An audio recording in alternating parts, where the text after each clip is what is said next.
Hello dear students.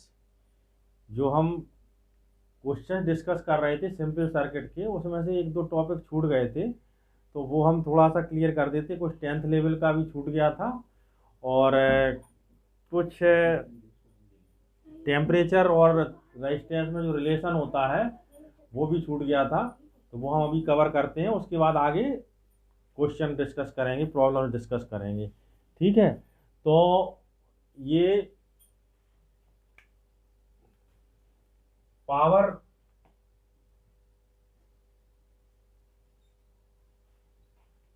Power जो होता है इलेक्ट्रिक पावर। ठीक। पावर मतलब इलेक्ट्रिक पावर की फॉर्मूला क्या होता। ठीक है। तो इलेक्ट्रिक पावर का फॉर्मूला क्या होता है? Power P is equal to क्या होता? Work done upon time. यही होता पावर का। एक सेकंड में जितना वर्क डन होता है उसे उसको पावर कहते हैं। ठीक। तो पावर वर्क डन क्या होता? V इंटू क्यू, मतलब potential into charge upon time. तो V क्यू के क्या क्या होता? I into T into T. T से टी कैंसिल हो जाएगा, तो P की वैल्यू क्या होती है? I into V. एक तो ये आ गया P का फॉर्मूला। ठीक है। और इधर V is equal to I R रख लो। तो P का एक और फॉर्मूला हो जाता है आई स्क्वायर आर। ठीक। तो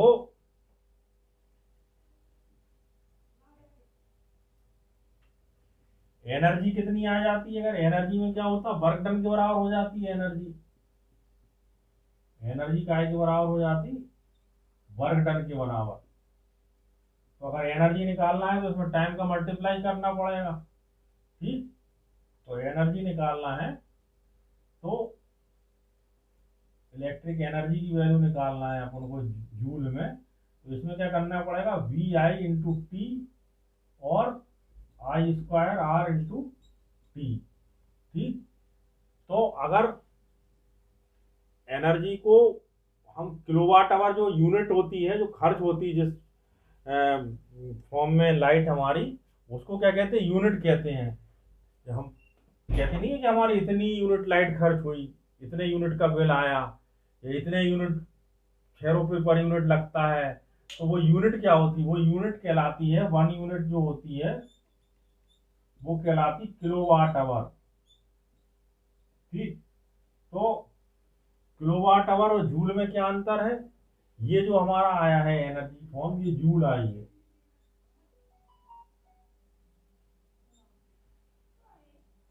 किलोवाट आवर क्या होता है? किलोवाट आवर होता है, यहां पे किलो हो गया। ठीक। तो किलो मतलब वाट का 1000 वाट डिवाइड कर दें, यानी जो वाट होता है और किलोवाट, मतलब यहाँ है ये क्या कहलाएगा? हम इसको कह सकते हैं वाट इंटू सेकेंड। इसको क्या कह सकते हैं? वाट इंटू सेकेंड। और फिर हम इसको कह रहे हैं किलोवाट आवर। ठीक है ना? तो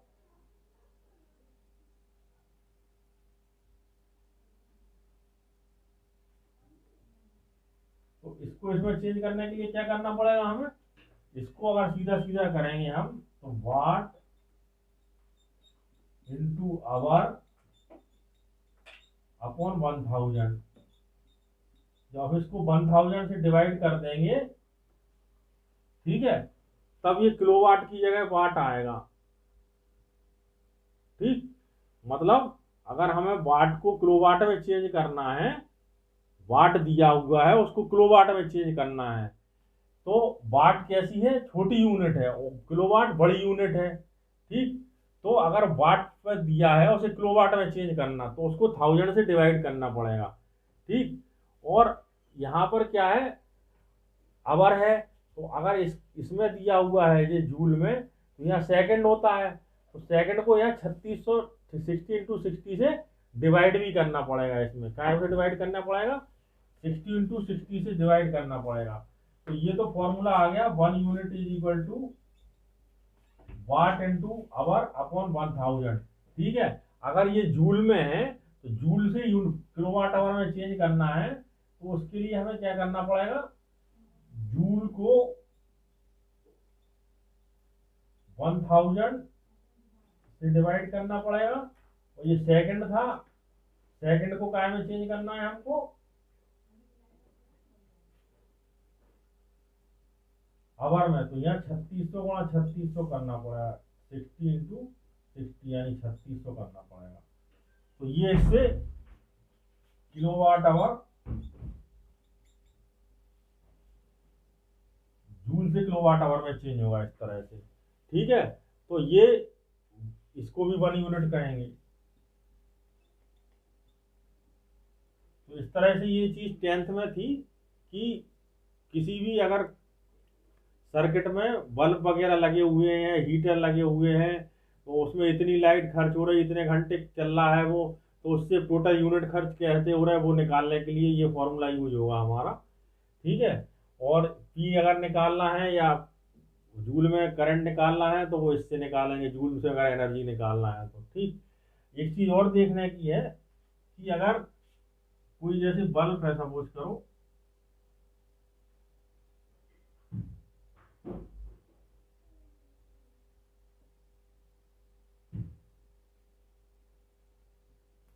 ठीक है, और इस पे लिखा हुआ है 220 वोल्ट 60 वाट, तो इसका हम रेजिस्टेंस कैसे निकालेंगे। ठीक, अगर इसका रेजिस्टेंस हम कैसे निकालेंगे, अगर इसका रेजिस्टेंस निकालना है तो इसका रेजिस्टेंस निकालेंगे हम, P इक्वल टू क्या होता है, V स्क्वायर अपॉन R। ठीक, तीसरा फॉर्मूला और आ जाएगा यहाँ से, इसको हम I को भी V अपॉन R के फॉर्म में लिख लें यहाँ पे, इसको तीसरा फॉर्मूला ये दूसरा हो गया, और तीसरा फॉर्मूला आ जाएगा V स्क्वायर अपॉन R। अगर इस I की जगह V अपॉन R रख दें तो V का मल्टीप्लाई होकर V स्क्वायर हो जाएगा, और ये V स्क्वायर अपॉन R, तो ये होता है फॉर्मूला। तो R निकालना है हमें, तो V स्क्वायर अपॉन P। ठीक, तो V कितना है, 220 इंटू 220 बटे 60। ठीक, तो ये, ठीक है, तो ये कितना आया, 6 3 या 18 19 20 21 20 वो 6 6 या 36। ठीक है, ये और 22 का मल्टीप्लाई होगा जो भी आए। ठीक है, तो इससे रेजिस्टेंस की वैल्यू निकल आएगी। तो अगर ये सारे भी जितने भी जुड़े हुए हैं हमारे घरों में, कैसे जुड़े होते हैं, सारे के सारे जितने भी हमारे घर में जो इक्विपमेंट जुड़े होते हैं, हमारे घर में जो लाइन होती है वो जुड़े होते हैं, वो सारे के सारे जुड़े होते हैं पैरेलल सीरीज, पैरेलल फॉर्म में जुड़े होते हैं, पैरेलल जुड़े होते हैं। ठीक, और उन पर उस पर वोल्टेज कितना जाता, 220 वोल्ट जाता, कितना जाता, 220 वोल्ट। और अगर हम कैलकुलेट करने को पूछ दें कि अगर उनको पैरेलल की जगह सीरीज में जोड़ दें दो बल्बों को, तो उनका प्रत्येक उसका वोल्टेज कितना जाएगा, वो कैसे निकालेंगे अपन, कैसे निकालेंगे। जैसे मान लो क्वेश्चन ये है कि जैसे मान लो हम ये पैरेलल में जुड़े सारे के सारे, ये बल्ब जुड़ा, फिर ये बल्ब जुड़ा, ठीक, फिर ये बल्ब जुड़ा, ये लाइट जा रही, ठीक है, ये मेन स्विच है। ठीक, तो ये सारे पैरेलल में जुड़े हैं। तो पैरेलल में क्या होगा, जो इनका वोल्टेज होगा 220 वो 220 वोल्ट होगा इनका। ठीक, और ये उतनी ही पावर के बराबर लाइट देंगे, माने इसका 60 वाट का पावर है तो ये 60 वाट के बराबर ही लाइट देगा। अगर इसका पावर मान लो 100 वोल्ट है, 100 वाट है, तो ये 100 वाट के बराबर ही लाइट देगा। इसका पावर मान लो 200 वाट है तो ये 200 वाट के बराबर ही लाइट देगा पैरेलल में। लेकिन अगर हम इनको सीरीज में जोड़ देते हैं तो क्या होगा वो हम देखते हैं। ठीक, ये सारा जो है 10th में पढ़ाया गया था।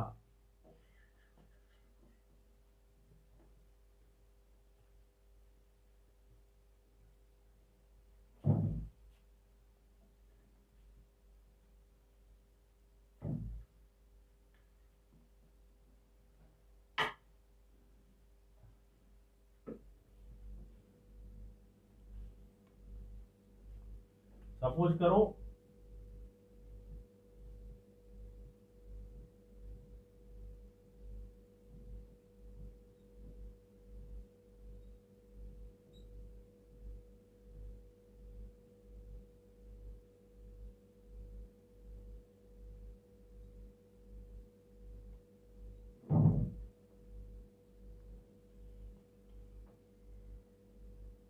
ये 60 वाट 220 वोल्ट है, ये 40 वाट 220 वोल्ट है,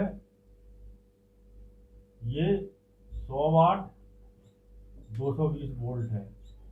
ठीक है, और इनको हमने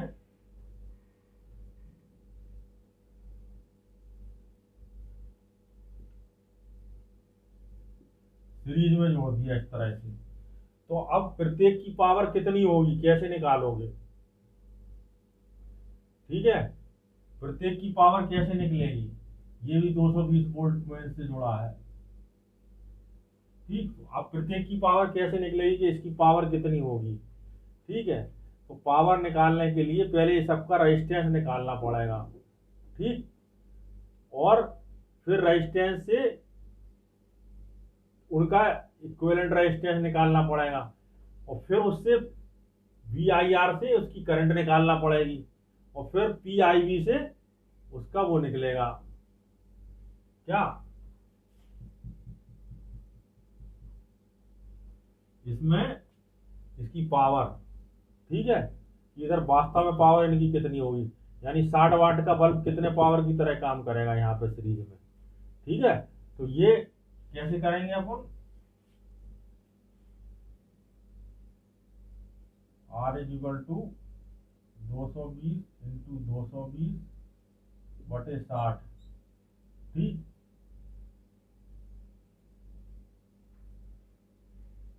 और तो ये हो गया इसका रेजिस्टेंस। ठीक, और दूसरे का रेजिस्टेंस कितना है? 220 इंटू 220 बटे 40, और तीसरे का रेजिस्टेंस कितना है? 220 इंटू 220 अपॉन 100। ठीक है, तो ये हो जाएगा 220 इंटू 220 अपॉन 1/60 प्लस 1/40 प्लस 1/100। ठीक है,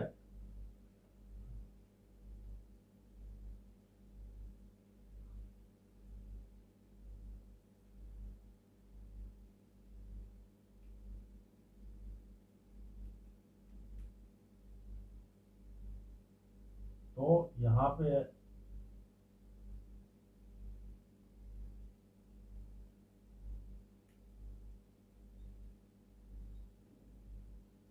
240 ले लिया। ठीक है, ये क्या आएगा?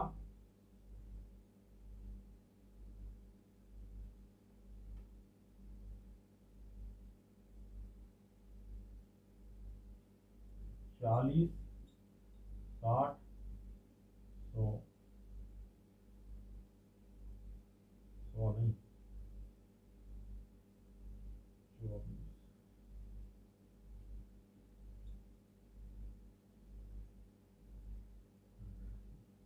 ठीक है, तो ये आ गया। इससे जो R की वैल्यू आई हमारी टोटल, ठीक है, उससे हम करंट निकाल लेंगे P is equal to IV से। ठीक है, इससे ये करंट निकल आई, करंट से इसकी पावर निकालेंगे P is equal to I²R से। ठीक, तो इसमें बहने वाली इसमें इसकी पावर आ जाएगी। ठीक है, इसकी पावर आ जाएगी। इसका रेजिस्टेंस कितना है? जैसे हमने इसका रेजिस्टेंस कितना निकाला, ये टोटल P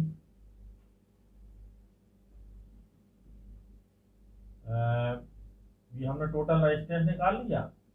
ठीक, तो टोटल रेजिस्टेंस से करंट निकाल ली। ठीक है, टोटल रेजिस्टेंस से करंट निकाल ली। करंट कैसे निकली? V is equal to IR से। I इज इक्वल टू हो गई V/R, V 220 है, R ये टोटल आ गया, इससे ये करंट आ गई।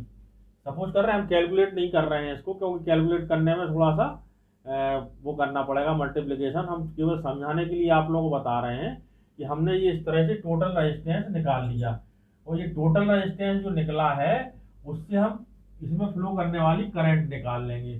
ठीक, इसमें फ्लो करने वाली जब करंट निकल आएगी तो ये तीनों सीरीज में है, तो इसमें भी वही करंट जाएगी, उसमें भी वही करंट जाएगी, इसमें भी वही करंट जाएगी।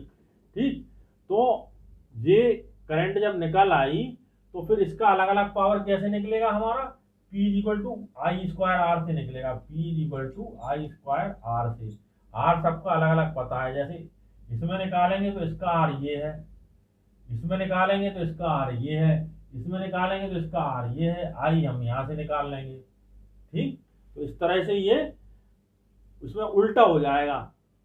मतलब क्या, पावर जो कम वाट का है उसकी पावर ज्यादा आएगी, यानी वो ज्यादा तेज जलेगा इसमें। ठीक, और जो ज्यादा वाट का है वो मद्दा जलेगा इसमें। इसमें उल्टा होता, नॉर्मली क्या होता, पैरेलल जब सीरीज होती है, पैरेलल सीरीज में पैरेलल कॉम्बिनेशन में कोई भी जब जुड़े होते हैं तो उसमें क्या होता, उसमें जो क्या कहना चाहिए, ज्यादा वाट की चीज होती है वो ज्यादा तेज जलती है, ज्यादा उसको एनर्जी मिलती है, और कम वाट की जो चीज होती वो कम तेज चलती है, कम वाट का बल्ब होता है वो कम मद्दा जलता है क्योंकि उसको कम एनर्जी मिलती। लेकिन अगर उन्हीं सबको सीरीज में जोड़ दें तो जो कम वाट का बल्ब है वो ज्यादा तेज जलेगा, ठीक, और सबसे कम वाट का और तेज जलेगा, और सबसे ज्यादा वाट का मद्दा जलेगा, क्योंकि उसमें आई तो सब में सेम जल रही है, आई सब में सेम जा रही है, इसमें भी उतनी जा रही, इतनी भी इसमें जा रही, इतने भी उसमें जा रही। आर किस में ज्यादा होता है, आर उसमें ज्यादा होता है, आर उसमें ज्यादा होता जिसका की वाट कम होता है, क्योंकि आर क्या होता, वी स्क्वायर अपॉन आर होता। आर कैसे निकालते हैं अपन, V square upon R P से निकलता है। तो जिसका वाट कम होगा उसका आर ज्यादा होगा। क्लियर, जैसे मान लो इसका वाट 40 है तो 40 का आर ज्यादा होगा, और इसका वाट 100 है तो 100 का आर कम होगा। तो यहाँ पे आर क्या है, ऊपर मल्टीप्लिकेशन में है, तो जब ऊपर मल्टीप्लिकेशन में है तो जिसका आर ज्यादा है, जिसका आर ज्यादा है उसको पावर ज्यादा मिलेगी, और जिसका आर कम है उसको पावर कम मिलेगी, क्योंकि यहाँ पे करंट सबको इक्वल मिल रही। तो यहाँ P डायरेक्टली प्रोपोर्शनल क्या हो जाता, आर हो जाता है। ठीक, तो क्लियर हुई ये चीज कि नहीं हुई, कि जिसका आर ज्यादा, आर किसका ज्यादा, आर उसका ज्यादा जिसका वाट कम, ठीक, और आर किसका कम, जिसका वाट ज्यादा। ठीक, बड़ा वाला बल्ब, बड़े वाले बल्ब का आर कम, छोटे वाले बल्ब का आर ज्यादा, और जब ज्यादा छोटे वाले बल्ब का आर तो उसको पावर ज्यादा मिलेगी। ठीक, क्योंकि P is equal to I square R, I square सब में सेम है। तो ये कॉन्सेप्ट मैंने क्लियर कर दिया, 10th लेवल का था पावर का कॉन्सेप्ट। ठीक, अब एक चीज और है, रेजिस्टेंस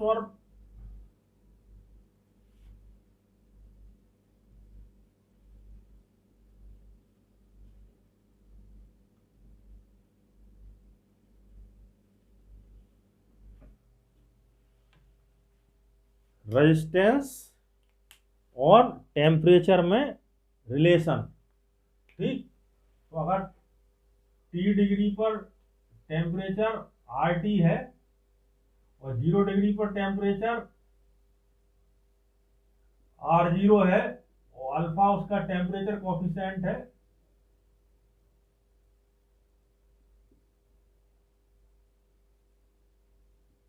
तो RT इज इक्वल टू होगा R0 प्लस अल्फा टी। ठीक है, R0 plus R0 alpha T. ठीक, यानी R0 1 प्लस अल्फा टी। ठीक है, ये होगा। तो अगर यहाँ पे मान लो दो टेम्परेचरों को हम वो करें, क्या कहते हैं, कंपेयर करें, मान लो यहाँ पे T1 है और यहाँ पे T2 है, दोनों को लेंगे और अल्फा की वैल्यू फाइंड करेंगे। तो अल्फा की वैल्यू यहाँ से आएगी, alpha is equal to R2 minus R1 upon R1 T2 minus R2 T1, ये अल्फा की वैल्यू आएगी। ठीक, कैसे आएगी, ये R1 मान लें, इसको R2 मान लें, ठीक, और इसमें से इसको माइनस कर दें तो क्या होगा, अल्फा की वैल्यू यहाँ से निकल आएगी। यहाँ पे T2 मानेंगे, यहाँ पे T1 मानेंगे। ठीक है, सॉल्व करके बताएं, ज़्यादा कुछ नहीं है, ये है, ये मान लो हमने R1 is equal to R0 1 plus alpha T1, R2 is equal to R0 1 plus alpha T2, तो R2 minus R1 is equal to R0 common आ गया इसमें,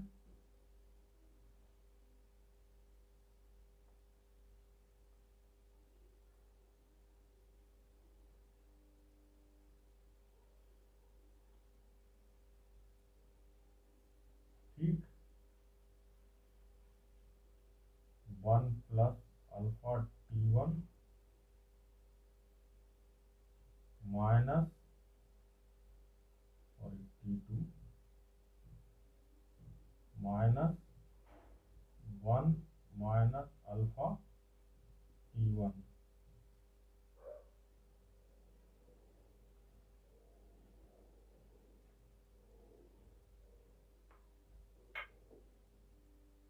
R0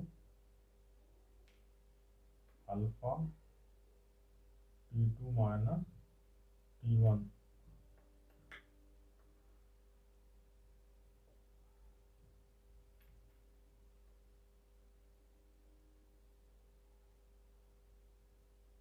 अल्फा की वैल्यू आ गई R2 minus R1 upon R0 T2 minus T1। ठीक है, ये हमारी वैल्यू आई अल्फा की, ठीक है, टेम्परेचर कोफिशिएंट की, जबकि हमें 0 डिग्री सेल्सियस पर रेजिस्टेंस दिया है। ठीक है, अगर 0 डिग्री सेल्सियस पर रेजिस्टेंस नहीं दिया, अगर हमें केवल एक टेम्परेचर और दूसरे टेम्परेचर पर रेजिस्टेंस दिया है तो कैसे निकालेंगे, तो इसके लिए करेंगे हम इन दोनों का डिवाइड। ठीक, मतलब R1 upon R2 is equal to 1 plus alpha T1 1 plus alpha T2, इधर इसका मल्टीप्लाई करेंगे, R1 plus R1 alpha T2 is equal to R2 plus R2 alpha T1, alpha वाले टर्म एक साइड ले जाएंगे तो ये हो जाएगा R2 माइनस R1, ठीक, ये इधर लाएंगे R1 alpha T2 minus R2 alpha T1। ठीक है, तो यहाँ से अल्फा कॉमन ले लेंगे तो R1 T2 minus R2 T1 is equal to R2 upon minus R1, तो अल्फा की वैल्यू आएगी R2 minus R1 upon R1 T2 minus R2 T1।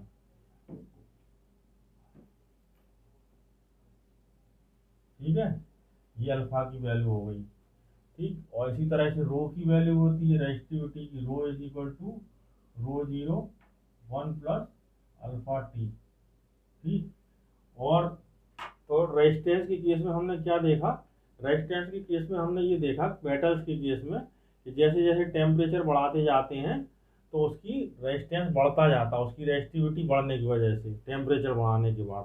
ठीक, लेकिन अगर हम जो सेमीकंडक्टर्स की बात करें तो सेमीकंडक्टर्स में क्या होता है, सेमीकंडक्टर्स में जैसे जैसे टेम्परेचर बढ़ाएंगे उसकी कंडक्टिविटी बढ़ती जाएगी, उसका रेजिस्टेंस कम होता जाएगा, यानी इसमें कंडक्टर से उल्टा होता सेमीकंडक्टर में, और एट 0 डिग्री केल्विन, ठीक है, उसकी जो है रेजिस्टिविटी, किसी भी उसकी मेटल की रेजिस्टिविटी, मतलब कंडक्टर की रेजिस्टिविटी इन्फिनिट होती है और उसकी कंडक्टिविटी 0 होती है। ठीक है, किसके लिए? कंडक्टर्स के लिए। ठीक है, और अगर सेमीकंडक्टर की बात करें हम,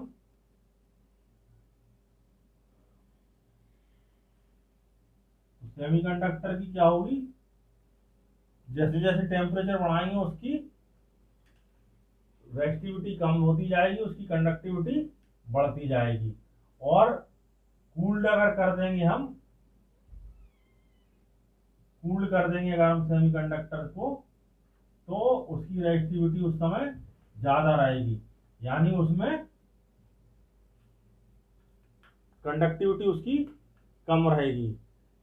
ठंडा करने पर कंडक्टिविटी कम रहती है और सेमीकंडक्टर्स को गर्म करने पर कंडक्टिविटी बढ़ती है, इससे उल्टा होता। एक सुपर कंडक्टर होता, सुपर कंडक्टर में जो 0 डिग्री सेल्सियस टेम्परेचर होता है या बहुत लो टेम्परेचर होता है, उसमें उसकी कंडक्टिविटी हाई होती है, तो वो सुपर कंडक्टर कहलाता है। ठीक,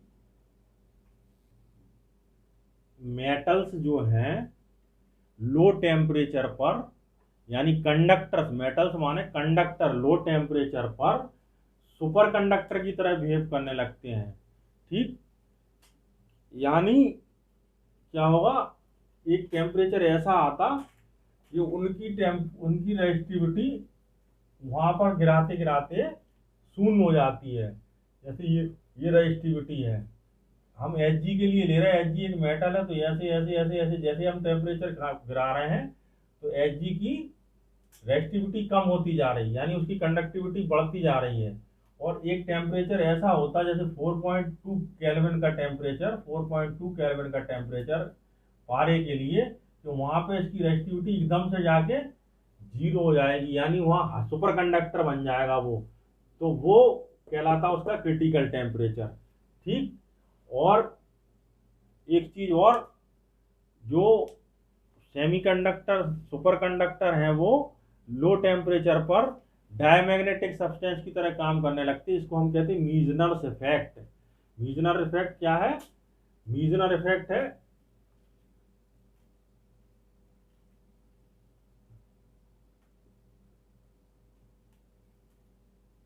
super conductor behave like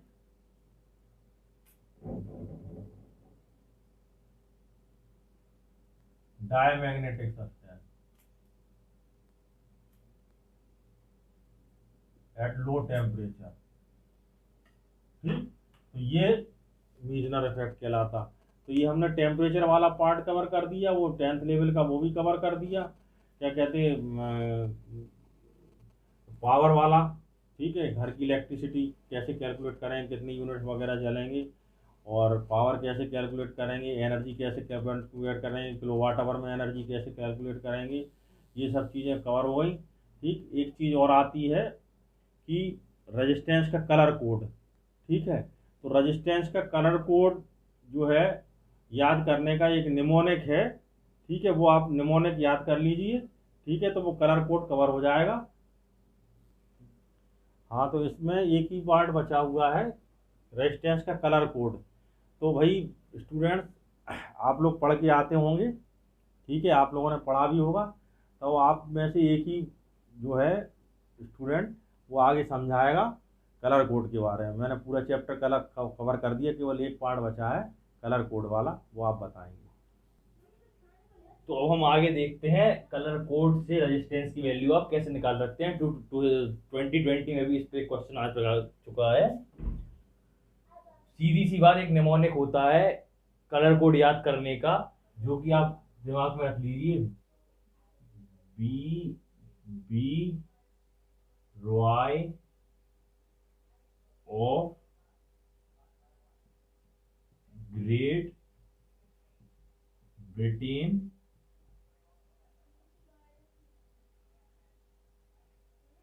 has a very good wife.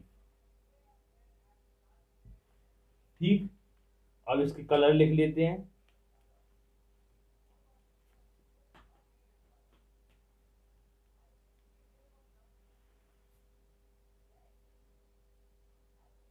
Black, brown, red, orange, Y से येलो, ऑफ याद करने के लिए लगाया था, जी से ग्रीन, ब्रिटेन बी से ब्लू, हैज याद करने के लिए, वी से वायलेट, जी से ग्रे, डब्ल्यू से वाइट।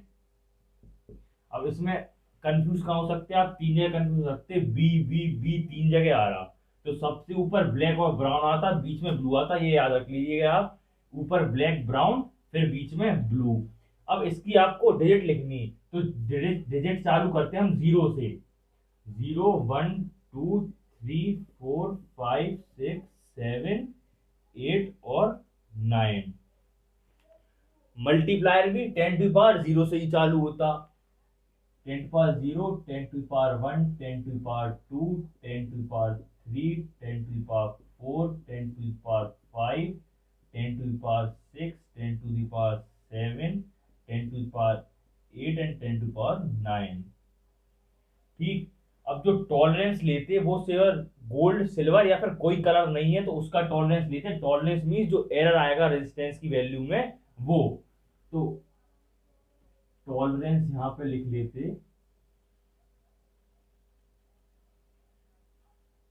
अगर गोल्ड है तो प्लस माइनस 5% का, सिल्वर है तो प्लस माइनस 10% का टॉलरेंस होगा, और नो कलर है, कोई कलर नहीं है तो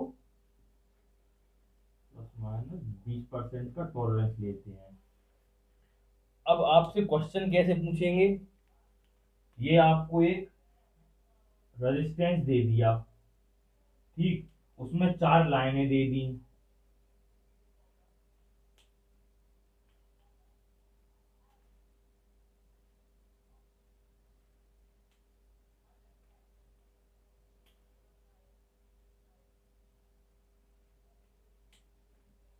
और इसको यहाँ पर आप चौथी वाली जो लाइन है उसको आप यहाँ पर ब्लैक कलर, इसको नो कलर मान लीजिए अगर, तो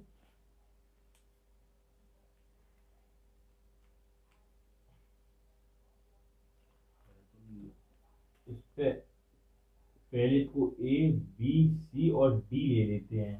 हम 4 लाइन से डिपिक्ट कर रहे हैं, अगर 5 लाइनें होंगी तो पहले की 3 लाइन में आप डिजिट मान लेंगे, अगर 4 कलर कोड दिए हैं तो पहले की 2 को डिजिट मान लेंगे। अब करना क्या है आपको, सीधा सीधा फॉर्मूला होता है A B into 10 to power C plus minus D का परसेंटेज, मतलब ये रेजिस्टेंस की वैल्यू होती, मतलब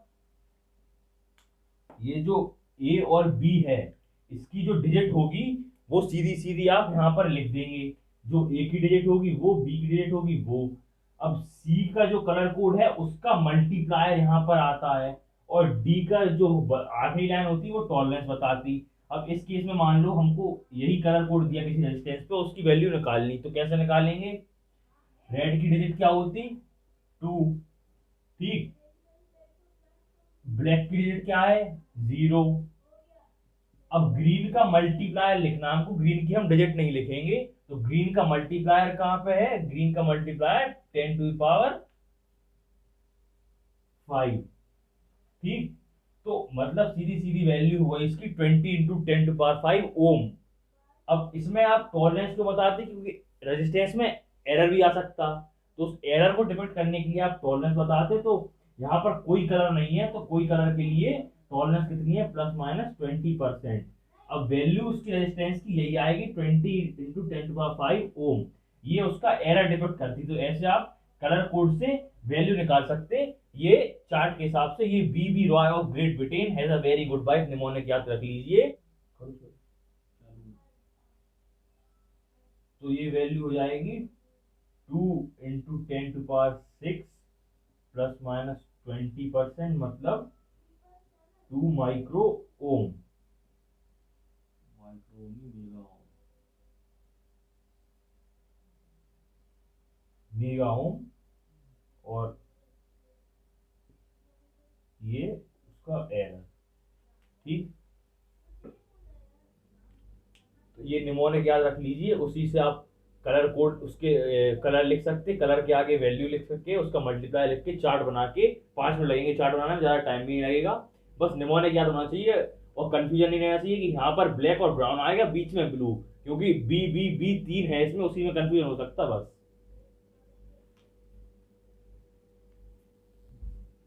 हाँ, तो हम नेक्स्ट लेक्चर में इससे क्वेश्चन जो होंगे, जो लास्ट ईयर में जो आए होंगे नीट में, या पहले पीएमटी वगैरह में आए होंगे, या और भी कोई क्वेश्चन होंगे जिससे कि और कॉन्सेप्ट क्लियर हो, वो हम डिस्कस करेंगे। ठीक।